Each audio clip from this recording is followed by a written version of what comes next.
Hello, everybody, and welcome to the latest Liverpool.com podcast.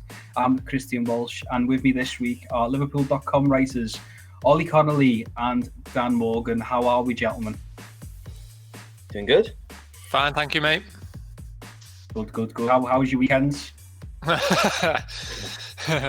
Busy, shall we say? Yeah, a lot of work on. A lot of post-community shield work. But yeah, just in general, seems as though there's a lot to write about with Liverpool on the face of things. But when you dig into it, you know there's a lot of people slightly worried, should we say, about what's happening with Liverpool in the transfer market, for example. So there's a lot to get into and a lot to try and sort of pick up on in terms of mood. Sunday wasn't the greatest in terms of mood, put it that way, when you were trying to write. I'm just going to throw it out here. Are you ready for football to come back yet? Because I don't think I am. It hasn't been away for me. I don't know about you, Ollie. But, no, I haven't had my end of season break yet, so I'm going to take that about 3 weeks into the new season, I reckon. So yeah, it's just been non-stop, and then we get into transfer territory with a club who said we don't do transfers. So it's been to me, it hasn't slipped away. I think we are fortunate in that it has come around that fast with a club who actively says they don't do transfers, and I enjoyed having it back. I was a little bit reticent, being like, come around so fast. But once it was like, okay, let's do this. For the life of me, could not understand the international. You have a curtain raiser, and then you'll vanish for a bit, international break, and then we'll come back and play the season. The internationals are such a bad idea. I mean, we can say that about it in general, because ultimately it's not a lot of fun unless it's an international tournament and you're having a barbecue with it. But I don't even know who England are playing. I don't want to do the whole Scouse, not English kind of thing, but I think the last England game that was non-World Cup or European Championships that I paid attention to was probably the last one played at Anfield in about 2006. I don't even know they're playing. Do you know they're playing? I have no idea. No, not a clue.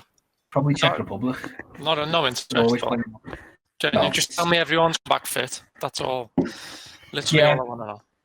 Definitely. And as you said, sort of the Sunday, the Community Shield, a little bit disappointing, but I felt there with the Community Shield, it's a strange game at the best times nowadays. I thought last season's against Man City was really interesting because it felt like it was the first battle between these two behemoths who were going to be going at it throughout the campaign. But I just felt at an empty Wembley, at a Wembley where Arsenal had won the FA Cup about 4 weeks before, and with so much going on, still, the Champions League only finished a week earlier.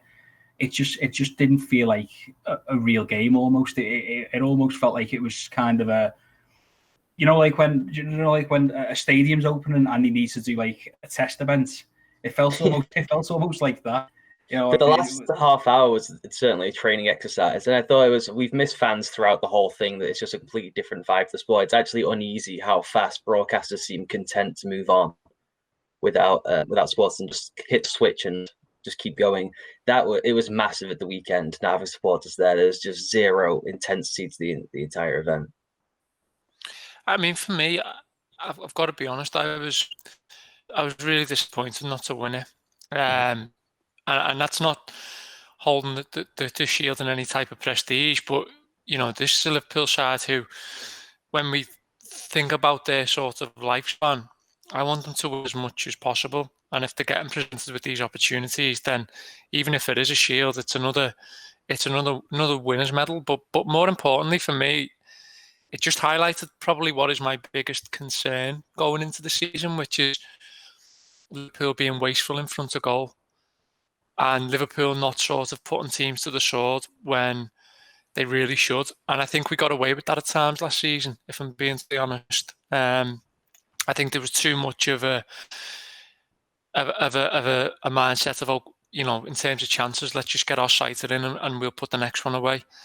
If we're talking about a glut of games, a glut of fixtures, enemies being expanded, then I think Liverpool have got to start boxing clever in terms of getting games run earlier and conserving energies better. And I think this idea of keeping teams in games purely by being wasteful through not only missing chances but creating chances. The amount of times Robertson gets in and nothing's created off the back of it. It all felt a bit too samey for me. Like I put on our WhatsApp group when we equalised, didn't I, Arsenal win on penalties. And I wasn't crying it in, but you literally could write it. And it's, for me, that's through Liverpool not being ruthless enough. And I think it's something that it's a hard thing to address because it's not something that you can rectify by signings even. Mm-hmm. But it's something that Liverpool sort of need to try and consciously change if they can this season. There's obviously going to be a caveat here. Because the post-lockdown, I don't know how much you can look at this statistically. I really don't. Because there are no fans. I mean, Christ, you've got to get used to that because it looks like it's going to be like that certainly for the couple of months. I think it's October, which is the very earliest where any sort of fans could be coming through the stadium doors. And even then, you see the scenes at Brighton against Chelsea at the weekend, and it's just not football. It's just not what we used to. But that aside, I feel like you can't really look at the post-lockdown statistics too much. But I've just had a little look there. So from February 8th, so I think low-key, Liverpool 4, Southampton 0 was sort of one of the crowded moments for Liverpool. And then they go away on I assume February. They don't play on the week of the February the 8th or 9th, but I'm not sure why. I assume that's maybe the FA Cup. It's the winter break, isn't it? The winter break, of course, it is. Great shout. So when they come back from that winter break, now again, we don't know. Maybe Klopp's conserving energy because his title's pretty much won.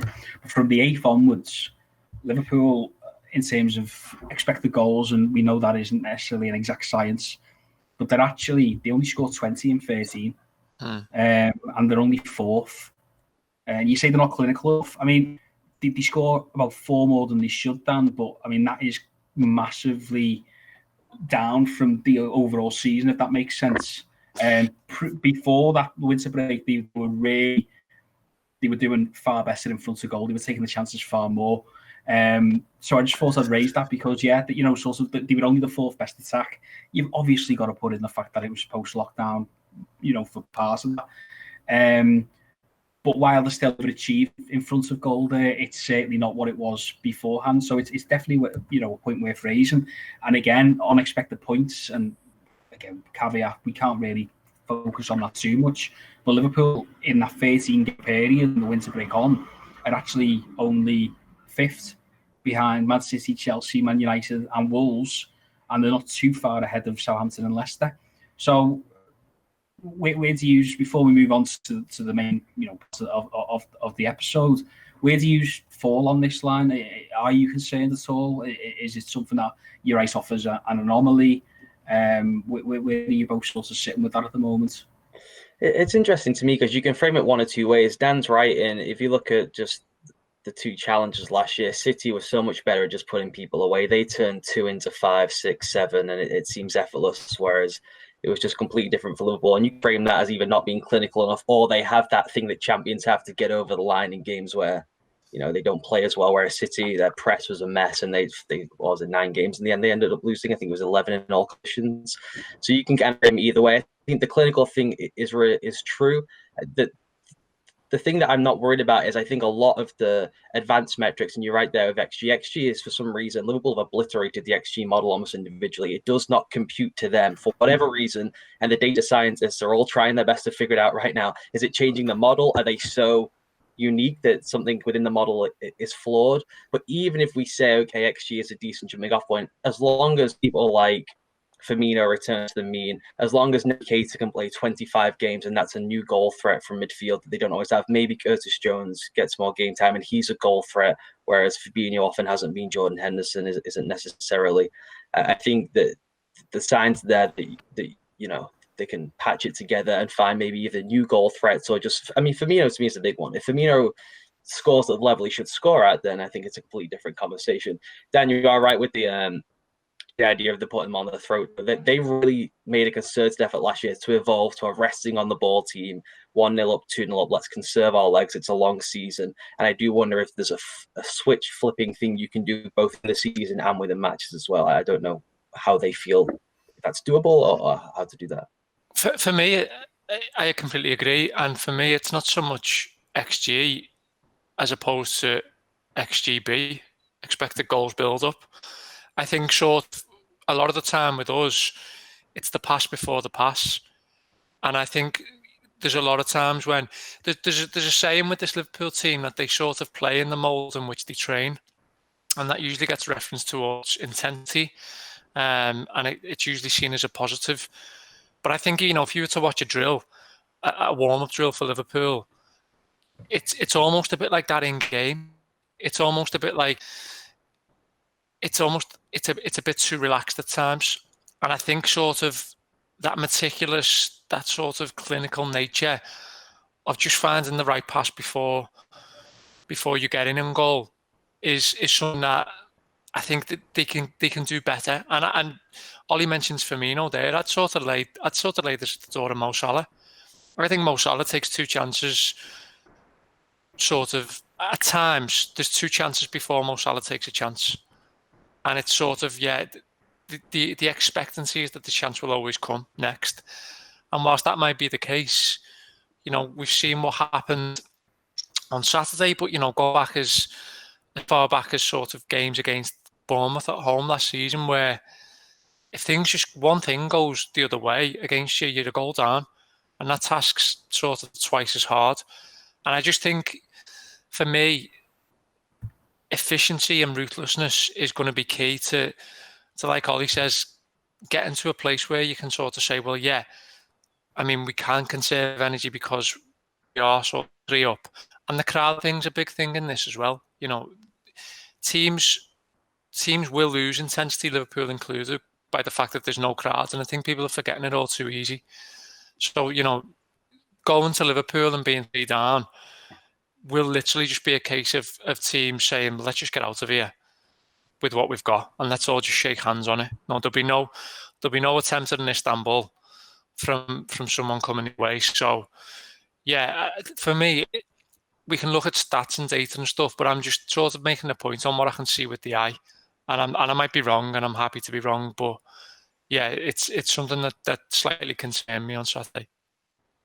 So we're going to talk a little bit about the new season, and we want to park the Community Shield because I think what we're looking to do on Liverpool.com over the next couple of weeks is look ahead to the new season, to dwell on a pretty weird game at Wembley. I think that the idea and the vibe of the site is going to be to look forward, not just around Liverpool as well. I think there's a lot of questions about what is going to happen with this season. You've obviously, it's a season like no other.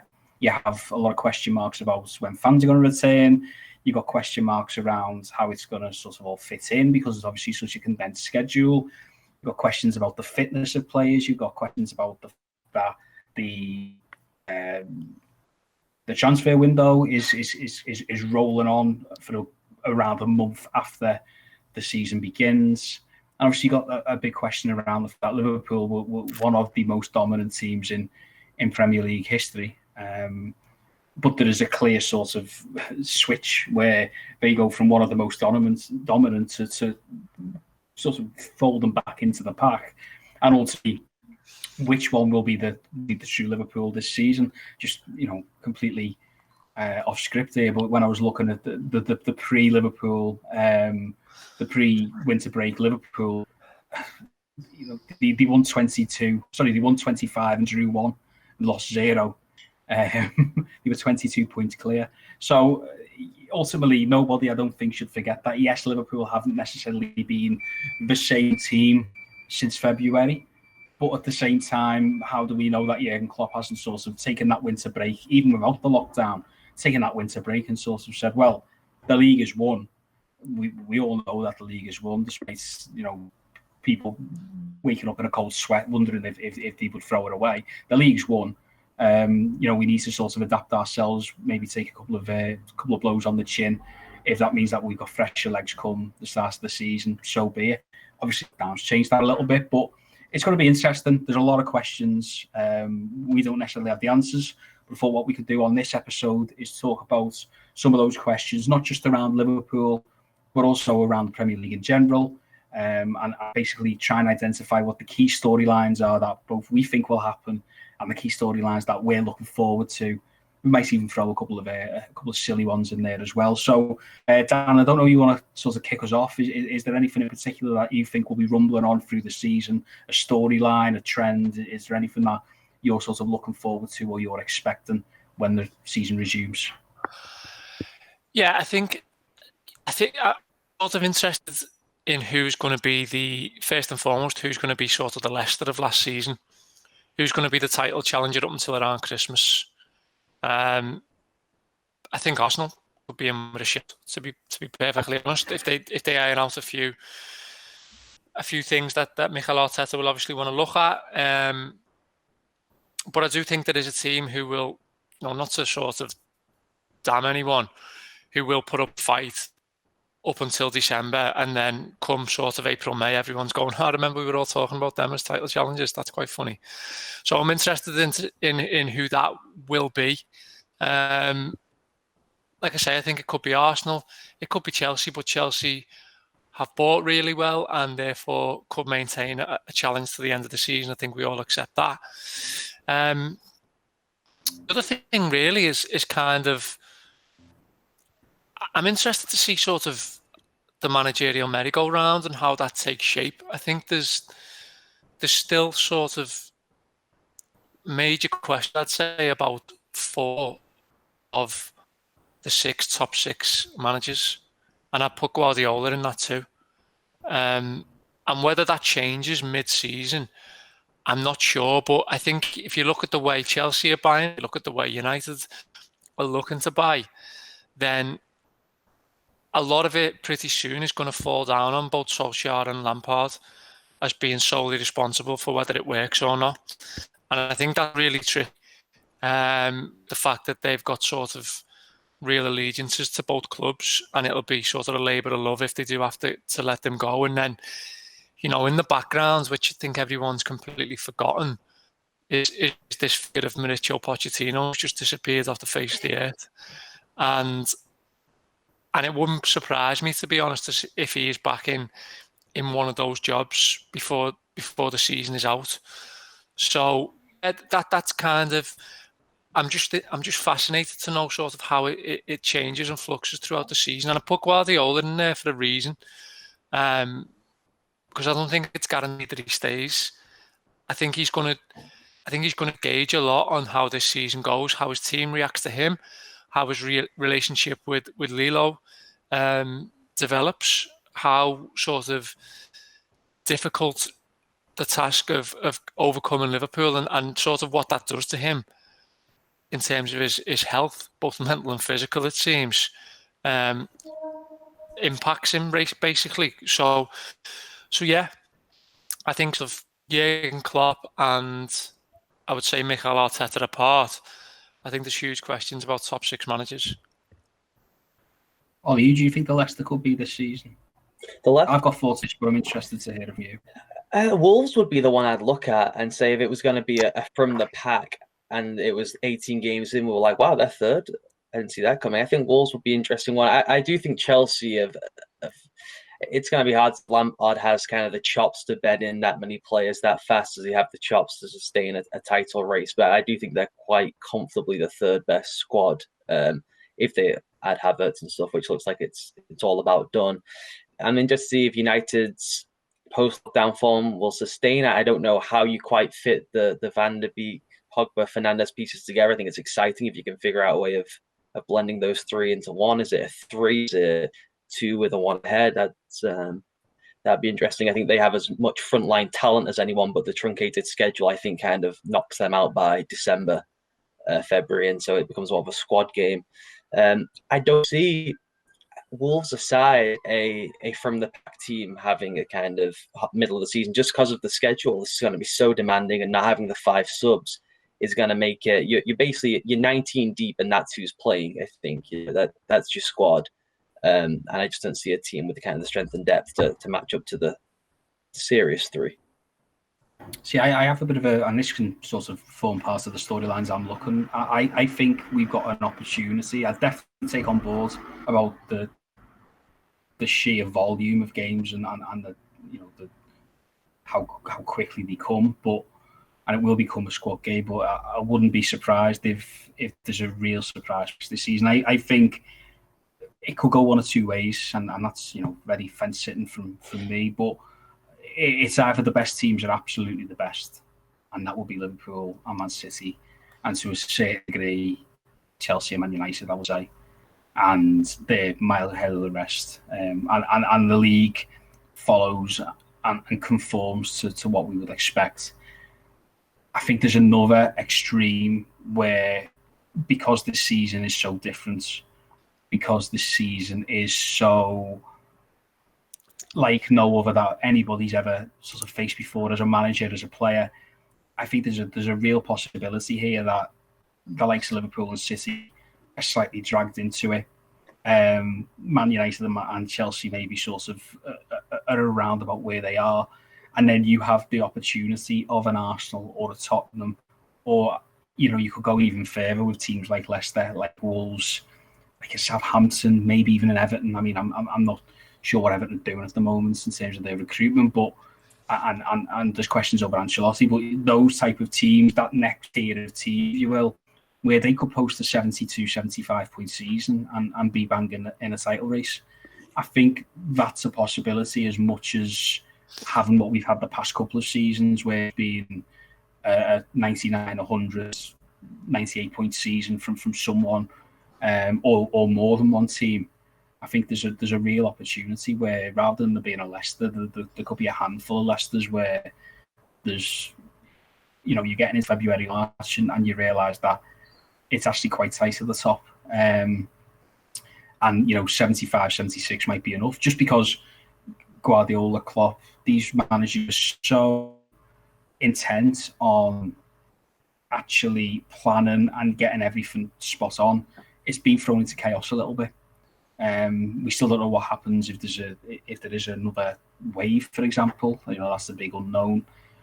And we don't know what will happen with Europe and all of this sort of thing. What happens if touch wood doesn't happen? What happens if a squad sort of goes down with COVID? There's so many variables at the moment, and Liverpool and Man City, beyond doubt, are the two clubs with the two managers who plan more meticulously than any other. You throw that into chaos and anything can happen. And I just think there might be a real opportunity for a final table, which is probably more akin to the 2015-16 season, where you've got Leicester top, you've got West Ham and Southampton in the top six. I'm not saying Liverpool, but you've got, I think Liverpool finished 8th that season. I think United might have been 7th, something like that. There's a real possibility of a 15-16 start season. If it did conform, by the way, I think Southampton have got a real opportunity. I think Hasenhüttl's brilliant. Mm-hmm. I think their team is excellent. It's a real sort of, it's the sort of team that you would look at the continent and you'd say, that is that's sort of a top 4 team in Italy, for example. There's a real, all they basically need Ings to sustain his form. He overperformed slightly last season, and he needs to have the same defensive output that they did last season after the 9-0 defeat of Leicester. So, yeah, that's sort of what I'm looking at, is if this could end up being a bit of a 15-16 season where you throw the teams up in the air and see where they land. I still think there's a massive gulf between the top two and the rest. I think that is very much true for third down. I think the top two, you have to look at organizational competence, and City, Liverpool have the budgets. I know everyone talks about transfers, but if, for instance, they need a slightly larger support team to do the data analysis to prepare themselves, they'll both figure out a way to get the 2 extra members of people they need to try and figure out the kind of level of planning and detail that they need. And they're just so used to this, the players too. They're not training wholeheartedly throughout the season. It's all about rest and recuperation. It's about sports science. These guys are so used to it that although it is obviously a truncated season, it's going to be thick and fast in a way that most seasons are not. Usually it's in a very confined period. This is going to be the majority of the season. They are kind of used to the vibe of it, where other squads, Southampton, they're not used to playing that kind of schedule for any period of time. And once you get to month 2, month 3, and the legs just are creaking a little bit, I think that's when it really kicks in, and you just have organizations where the philosophy is so defined. There is no talk of, well, if Solskjaer goes off the rails for 8 games, suddenly you get the pictures of Pochettino, you get the pictures of Allegri, whoever. You start getting those rumblings. It's not happening at those top 2 clubs. They have a clear focus, and they've done before. And though it's different, they have the network and the staffs where I think they're so good, so advanced, they'll just figure it out. So I think those 2 are so far and away ahead of everyone else. And then it becomes, after that, let's see who kind of plays the game the best, like you're saying, who can fit the jigsaw pieces the best, who knows who peaks at the right time. And I think Southampton, Wolves, Spurs with Mourinho and a clear runway because they haven't got European stuff. I think it's a great show. Ollie, in terms of Liverpool, is there anything that you're looking for? To me, it's the next evolution. I thought the Arsenal game was fascinating. I had a nerdy tactical piece up this morning at Liverpool.com. And what Arteta did was interesting and frightening in equal measure. It was a lot of the Lilo stuff that he introduced to Guardiola back in the day, this kind of this pseudo press, this pressuring of lanes and cutting passing lanes and stuff, and funneling the ball specifically where you are forcing Liverpool to a back 3. And then who is that person? Now, they man-marked Fabinho. Liverpool decided to slide James Milner back into a back 3. And I think that is going to become kind of the common practice of having to stem the flow to Alexander-Arnold and to Robertson on the left. And so how are Liverpool going to adapt to that? And if teams are going to man-mark that 6 role, you even need someone like he who must not be named, who can beat someone from deep and is a productive carry ball, which for Fabinho and Henderson, that's just not their game. They're metronomes. They set the tempo. Or is there a tactical switch they can do? Because what happened at the weekend is everything receded a little bit. Firmino had to drop into midfield. All of a sudden, Salah and Mane are isolated, and we spent half an hour going nowhere, hitting the head against the wall. He didn't even know Salah was on the field. So I think we have to be mindful of those tactical trends. If Liverpool are going to stay the same, there's now a massive portfolio of games. Really, people get everyone trying to really intricate things. We saw last year someone tried to man-mark Alexander-Arnold for 3 weeks. It went up in smokes. They obliterated it, and so that was thrown away. Here comes the next thing now, which is a Guardiola revolution. Arteta's shown twice now that he thinks this is the way you can kind of frustrate the build-up, less so in last year's post-lockdown game as opposed to this one. And I was like, oh, that's a little nuance there. It's really intriguing that every other coach is going to go, you know what, that there might be something, let's give that a shot. And if that sustains, and I think it will, you're going to have to see some kind of evolution where you have to either get better at playing through the middle or come up with some tactical switch that frees up Robbo and Alexander-Arnold in some other way. And I'm not... Based on the current squad, I don't, that's why the coaches, they're really good at this. I think that is something to be really mindful of. The teams are now trying to figure out more creative ways to stem what was last year's build-up play, which was different than it was the year before. So they're gonna be more kind of the same personnel, but more back 3 looks, basically. Dan, is this something as simple as he who must not be named? Is it something as simple as picking him up? If that is indeed the intention, we still don't know. For me, it's gone very quiet, and that's never a good sign. But picking up a player like that, because ultimately, if you look at Liverpool's squads and their need moments, you put a 4th string centre back potentially above a need for a midfielder.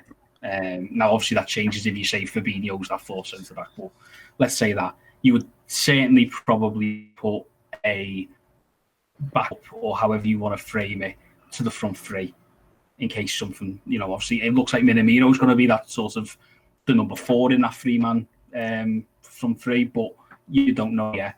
And then you would say a midfield probably. Is it something as simple as this midfielder being able to spread the ball out to Alexander-Arnold, being able to spread the ball out to Robertson? And what that will mean is that teams actually start to mark Robertson and Alexander-Arnold, which leaves a massive gap in the middle, which will allow this midfielder to basically a different type of midfielder to Henderson and Fabinho, as Ollie sort of alluded to, play through the middle and sort of attack in that sense, rather than you can go out wide and you can get Alexander-Arnold and Robertson if you want. We know what they can do out wide, but at the same time, you have somebody who is clear as adept at playing through the middle, through traffic, and not necessarily always resorting to the long ball that Liverpool have been using recently. See, my Thiago theory. Your name. I've said it. I'm putting it out there. I've said it. Clip this for the social. It's like the Scottish play, isn't it?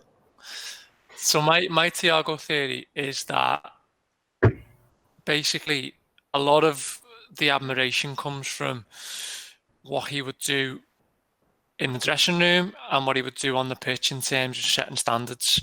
And we can sort of downplay the impact of that, but I think it's clearly now missed when Henderson's not in the side. I think there's a concerted effort to get Milner in the team when Henderson's not there. And I think sort of that level of driving up standards of excellence is what gets you to league titles as much as any type of ability or tactical innovation. And I think they've looked at him and thought, above all else, he's a phenomenal footballer. He's an elite centre midfielder. And I think he's a midfielder set out. I think he's made for this season in terms of things I was talking about before, in terms of sort of knowing when to take 10 minutes out of a game, knowing when to slow tempo. I think he'd be able to set tempo for Liverpool on the pitch better than most players in Europe. But I do think there's an element of get him in because he will sort of drive the levels up and give everyone a reminder of what's needed. And therefore, I don't think he sort of answers that question particularly. My answer to that question would be that I'd love to know what they think of, deep down, what they think of Jones and Elliott in terms of what their potential game time is this season. If they think Jones and Elliott can play 30 games this season and start maybe 20 across all comps, then I wouldn't be surprised if they're sort of happy with where they are with things. And I think then, Ollie referenced before, the manner in which Liverpool build up an attack, I think you start to see that fluctuate and change. And I thought it was interesting. We've seen a bit of it on Saturday, not just in terms of switching from a 4-3-3 to a 4-2-3-1, but I think you've seen the manner in which Liverpool attacked Arsenal change. I thought there was a lot of work in the ball to Robertson for an hour, and I think a lot of that was keeping it away from Nico and not asking him to go forward the other side. But I think when the changes came and the shape change came, I think there was a lot more of Liverpool sort of playing through the middle of Arsenal and purposefully playing for second balls and loose balls. You see it how the goal comes about. It's sort of, we've seen that goal a million times of Liverpool sort of gambling and saying, well, I'll just play a 1-2 off your defender, and we'll play for the loose ball, the break in play. And I think there was that sort of element of, yeah, we'll just be a lot more direct and we'll just bulldoze you and run through you. And if you get a foot in, if you get a body in, we'll wait for the loose ball. With the likes of Minamino and Dijk sniffing around as well, it does offer a different type of threat. And I think the thing Liverpool have got really good at over the past 12 to 18 months is sort of not giving teams a sort of a game plan that they can really believe in when it comes to coming up against them. And that is the thing that they need to keep. You know, they need to keep that element of doubt in an opposing player's mind. That, you know, he's turning up to Anfield and he's saying, yeah, our manager's saying do this, but what if they do that? Mm-hmm. And that sort of variance in attack, that sort of variance in sort of competence across the pitch is what needs to be maintained. And I'm not so sure it is just a case of go out and buy X player. I think, like I say, I think if they believe truly that Jones and Elliott are at the level, then I think they'll be happy with sort of the variance and options that they've got to do that. That's spot on. I think it's just diversifying the build-up play. Personally, I think that what Thiago does is you cannot mark him. I think that would be the point there, is if you put Nketiah on him, then he's so good and he's just more of a dribbler and more progressive player that it would break that first line of the pressing here, which is the whole goal, and then split it wide at the second level, whatever, and off we go. That would be like almost like the simple fix. Plug him in. You cannot mark him. The other thing, like you're saying, is just add in more of the chaos agents. That's where Navigator is so special. You just don't know what he's going to do with the ball. I think that's where Curtis is could be the next evolution. Is even if it's 20 minutes, 25 minutes, that I was so underrated him. I know we're going to come on and talk about him later, Chris. I so underrated him when he first came into the team, but having seen him just much more now, at first I thought it was almost like it's a local lad breakthrough. It's very rare you get two lads in the same class who are actually that special. You get maybe the Barcelona side, you have the United side, but it's very rare you get two locals that special. Usually one's very good and the other one you kind of inflate a little bit. But I think there is something a little bit special. Yeah, Gerrard and Owen maybe, but Owen was local. He came through the academy, but he wasn't local. But even then, once in a generation, right? That's. But you could sort of localize them in the way they played. Is what in terms of Gerrard and Rooney, for example, you could basically stamp their postcode of their birthplace on the manner in which they played football. I think this is a hell of a shout, and please, I'm not intentionally sort of dripping in hyperbole, but if you drop Curtis into that Barcelona team 10 years ago as a youth prospect, in the manner in which he plays football, you wouldn't bat an eyelid. Literally, he plays in a manner which isn't akin to what we do, like you say, Ollie, in terms of local lad breaking through.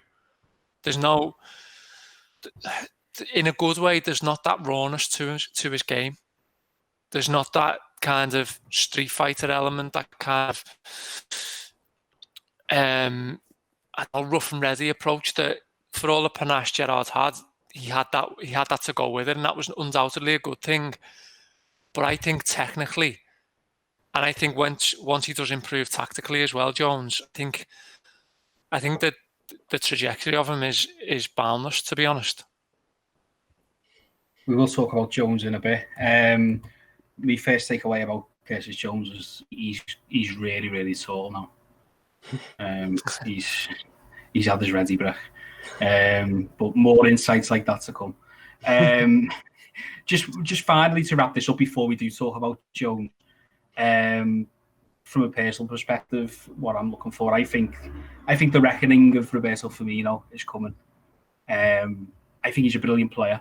I think he's absolutely vital to what Liverpool do. But if we're talking about the next evolution, I don't know how much Roberto Firmino is involved in that, because I think at some point Liverpool, if he has a similar season to the one of last season, we'll start at that and go, yes, our number 9 does absolutely everything we want him to do on the ball, but is there someone out there who can do that and also get us an extra 10, 15 goals a season? This isn't me being negative about Firmino. I think he's absolutely fantastic. I'm not advocating Liverpool sell him or phase him out. I just think there's going to be a conversation in public, not from Klopp necessarily, but in the media, amongst us, whoever, fans. It might even be starting already, where if he has a similar sort of season to the one last season, the question comes of what next. And I think those questions will probably happen internally, because, again, something that we need to talk about soon, and I say we as in a football club, obviously not us personally, although I'm sure we will do, is the fact that Salah, Mane and Firmino are all coming down to 2 years on the contracts next summer. They're all 28, 29. By the time next summer comes along, they'll be 29 years of age.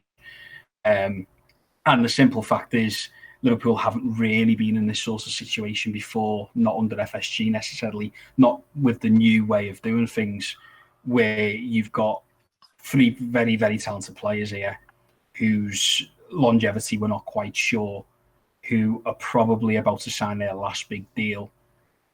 What's the going rate? What do they ask for? What do Liverpool give them? And I think this sort of folds into what we'll see with Wijnaldum, because he's in a very similar situation and he's probably the barometer. And where does that fall in? I think we're looking at basically Van Dijk, Henderson, Salah, Mane, Firmino. There's 5 players who by the end of next season will be either touching 30 or over 30. You can throw Milner in there as well, but he's almost too far gone. There's 5 players there, really important players, both in terms of the way they play and the dressing room. I think there's got to be a conversation as to how much money, what does their final contract at Liverpool look like, and ultimately is there a situation where one of them might say, well, I probably get a better final contract somewhere else?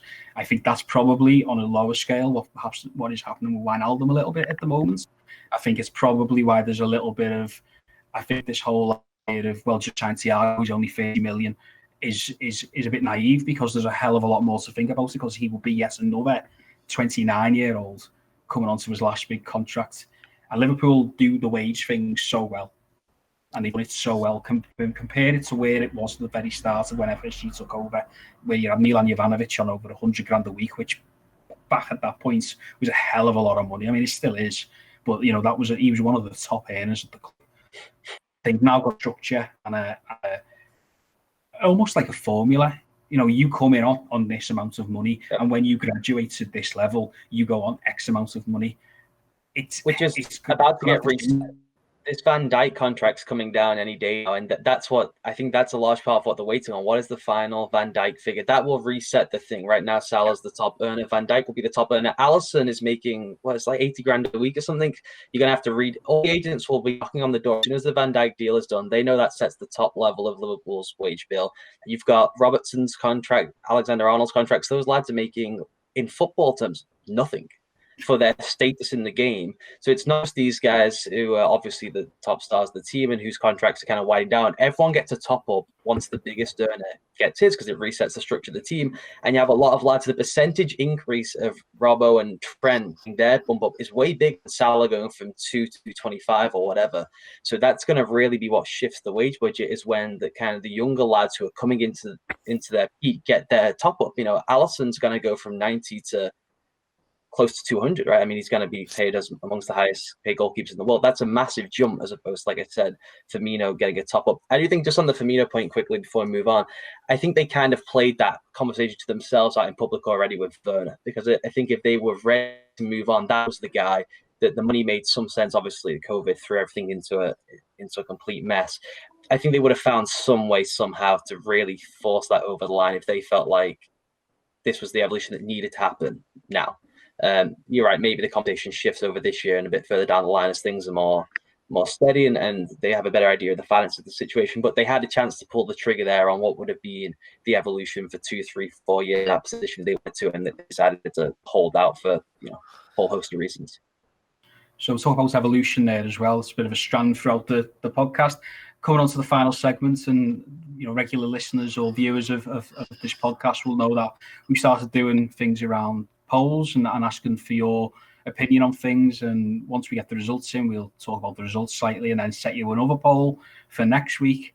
And when you do answer that poll, if you want to sort of sign up for our newsletter at the same time, by all means do it. We will be relaunching it soon. The first couple went down really well, but the new newsletter will be getting launched again very soon. So basically, last week, a couple of 10 days ago, we asked which youngster will receive the most first team minutes at Liverpool next season. And to be honest, it was an overwhelming response for Curtis Jones.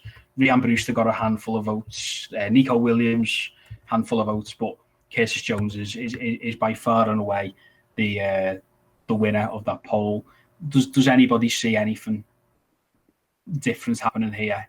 Other than say an injury for that is a season ender. With everything aligned, is anyone other than Curtis Jones getting more minutes than him? No, not for me. He's a first team member now, isn't he? He's a first team member, but he's also playing in a position that is arguably going to be rotated more than any. And I think that he is sort of considered as one of 6 or 7 players within that position who can come in and play a game every 3, is I think how the manager will be looking at it. Just quickly on the points before, sorry, I wrote something on this yesterday, which is interesting in terms of very sort of loose links to Mane with Barcelona for 90 million. And the point of the piece was sort of, there's going to be a point soon where 90 million for one of the front 3 does look appeasable, but is no longer feasible. And the point of that is kind of Liverpool are at a crossroads now with all 3 of those players, in terms of they either look to move one or two of them on in the next 2 years, or they accept that they're going to get old on their books and they're going to depreciate on their time. And when that comes to contracts and stuff, I think it's really interesting, because I think a lot of what's playing out with Wijnaldum at the minute is due to the fact that Liverpool still have Jordan Henderson and James Milner at the club.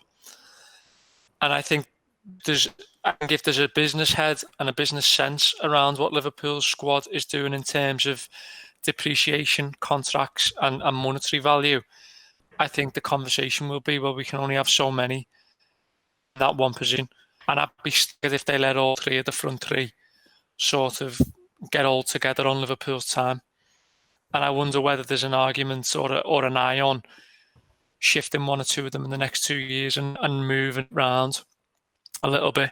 And just finally on the contracts and structure, I would be, if I was sort of headhunting this at the club, looking to make Alexander-Arnold the highest player over the next 3 or 4 years, because I think one thing you've seen from rivals is that if you're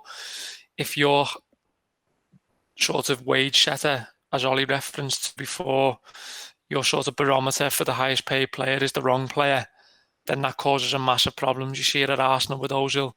You've seen it now at United with De Gea. If that player is the wrong player, then I think there's a raft of issues that come from that. And it's worth testing in the right person who is setting that barometer as sort of, yeah, he is the highest paid player at the club, but this is the reason why, look what he's doing. And in terms of age and profile and sort of influence, like we've seen the past few weeks, I'd be looking at Trent for that. But that doesn't answer who's the youngest player going to play next season. Well, the answer's Trent. The answer. Yeah, there you go. And on your point about Kurt, I think it's a good one. I don't even think it's necessarily I have these 7 lads, because I think they will break it down into much as who is that kind of like on the move creator, and it would be Ox, Keita, and Jones. And I think it's actually going for one of 3 positions within that midfield structure that he's going to want one of them. He's going to want to roll unless it's against the top 6 away. A similar type structure. I don't think we'll ever see the same structure of Fabinho, Wijnaldum, and then you had the third spot. I'm blanking right now. Milner. No. Yeah, I don't think we'll see anything like that. I think it is that one spot of who is someone who can do something a little bit different, who's someone who surges forward, and then the rest slot into their spots. You know, it's either Fabinho, Henderson at the back, and on the right side to all that. I think what Jones is as well, potentially, is a goal scorer. A real midfielder goal scorer. He reminds me, and this is damning with faint praise, but he reminds me a bit of Tim Cahill with feet at the moment, in the fact of how he finds space in the box. I mean, that was the problem with Cahill. That's all he could do. Chris Jones got a hell of a lot more to his game, I think, and will become a much bigger player. But in terms of, there was a couple of balls against Arsenal in the Community Shield, like a couple of the Robertson balls in the first half, and it was the kind of thing, and this maybe goes back to the Firmino point, where Firmino's withdrawn slightly and Salah sort of got there a little bit too late on the back. I just feel like Jones gravitates towards those spaces and those areas, and I could almost envisage him getting on the end of one of those crosses. You know, I really do think that's what his role is at the moment. I think he plays, it was really interesting as a number 10 as that. I don't, because ultimately, you know, I think number 10s in their old mould are sort of dying off. I think everyone sort of is expected to have a bit of a number 10 in them. But the reason he was there is because he could basically get into that box. He could sort of, he could be a goal threat, a tangible goal threat. And, you know, if Liverpool are after one, ultimately, you know, last season in the Premier League, after the front three, Dijk was Liverpool's top goal scorer with 5. So that's something that Liverpool probably needs to change. And that probably would change if Oxlade-Chamberlain or Keita had more minutes. But at the same time, I think Jones is somebody who can come on for the last half hour or even start for the first hour, get on the end of some of those balls and be a real threat. And again, this sounds ridiculous, he's massive now. He looks about 6'1", 6'2", 19 years of age. I don't know what he's eating over the break. Captain America serum. Yeah, exactly. He's been absolutely transformed. I think he's just puffed his chest out a bit, you know. I think he's wearing more layers because he was only away for 3 weeks. I'm not having this like aesthetic thing that he's put weight on or whatever. I genuinely think he sort of got his head up and puffed his chest out. And I think you seen at 23 level, he was a player who liked to run games, liked to sort of have the game running at his tempo. And he took the back end of last season and the opportunity he's got, and he probably just thought over the summer, I can do this in the Premier League. I can do this at this level. I've proved to myself I can. So I think there's genuinely a bit more of just puffing his chest out and owning the football pitch a little bit more at this level. I think that's a much better theory than mine, that he's on some sort of Instagram pyramid scheme. Pay 50 quid a month. Take these juices and absolute 2 weeks of Joe Wick videos. Out of those the other people on the poll, who would you want to get the most minutes? If we consider Jones to be a legitimate first team member, who's kind of the developmental guy you would like to see get the most run this season? It's Bruce, but I don't think he's going to be here, which is interesting. But I'd probably say Elliot, to be honest, because I think if we're not going to buy anyone, which it doesn't look like we are, Shaw's getting linked, excuse me, but I wouldn't be surprised if that doesn't come off and he ends up at Everton. If we're not going to sign anyone, then I think we need Elliot on in terms of just having an option of Salah playing centre forward as well. As much as anything, I think there's going to be games where, so Arsenal come to Anfield, sort of third game into the season, I think, and it wouldn't surprise me now at all if we play Salah through the middle. Yeah. Considering what they've done against us the last 2 games and the manner in which we've sort of struggled to break them down, it wouldn't surprise me if we just put Salah centre forward, play him really deep on the last line of their centre back and say we're just going to put balls direct into him and we're going to smother him so much with people and bodies around him that you're not going to be able to get out. You're not going to be able to do any of the stuff that you've done over the last 2 games. I think to do that, we've really got to have an option that isn't sort of shifting Mane right and playing Divock Origi left, or taking a chance on Minamino right or left. And I think Elliot is sort of a player who can give us an option in that position with all his abilities and his attributes. He's raw, he's got pace, he's got tons of skill, and he can cut in on his left foot. And yeah, I'd be interested to see sort of what his development is this season, because I think it's hard with him. You forget how young he is, but at the same time, because of the demands of this team, you're left wanting a little bit more. Yeah. So I'm intrigued by him constantly. I think that's the perfect summation. The pathway should be by January. That old Shaqiri role was at 18-19. They played the 4-2-3, or he was on the right in the 4-2-3-1. By January, make that yours. That when we go to 4-2-3-1, that Shaqiri role, it's something very achievable. It's defined. You got more freedom there because we can protect you in behind. Make that your own, I think, is a pretty reasonable goal to aim for. Thanks, gents. I think we'll wrap it up there. That was the poll. We're doing that every week. Check our social media accounts. So at Liverpool.com _ on Twitter, type in Liverpool.com on Facebook. If you're watching this on YouTube, then it'll be in the description. And if you listen to it on how you can share your podcasts, then it'll also be in the description there. Basically, every week we're asking you the question and we'll discuss what the results are. This week we're going to be talking about, this week we're asking, next week we'll be talking about Liverpool's first 3 games and how many points you can conceivably see Liverpool getting and how many points you think will be okay for Liverpool to get. So keep an eye on that. And then we'll talk about that next week. Dan will be writing a piece about that this week on the.com. So keep an eye out on that and make sure you're voting in that poll. But that'll do for this week. So all that's left for me to say is if you are listening to this on your podcast, please keep on doing so. Give it a like, give it a subscribe, even give it a little review. 5 stars is always better than none. If you are listening to it on, if you're watching it on YouTube as well, please make sure you're telling your friends and giving it a good share. Leave some nice comments at the bottom.